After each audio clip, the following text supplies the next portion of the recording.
చాలా మందికి క్వశ్చన్ ఏంటి అంటే ఫీడింగ్ బాటిల్స్ ని ప్రతిసారి స్టెరిలైజ్ చేయాలా అంటే ఎస్ అండి, చేయాలి. Because milk is the perfect medium for the bacteria to grow.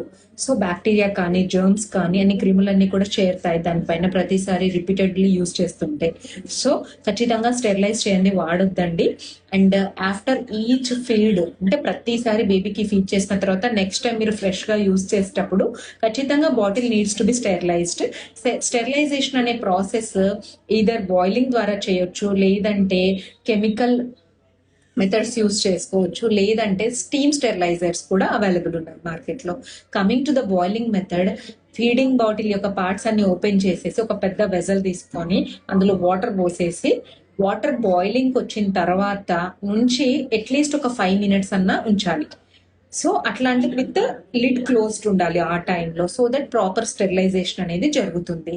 Especially ఇంకా ఫీడింగ్ బాటిల్ కి సెపరేట్ బ్రషెస్ దొరుకుతాయి. బ్రష్ యూస్ చేసి కూడా ఆ థ్రెడ్స్ దగ్గర ఉన్నటువంటి గ్రీజ్, డర్ట్, మిల్క్ ని కానీ క్లీన్ చేసుకోవచ్చు.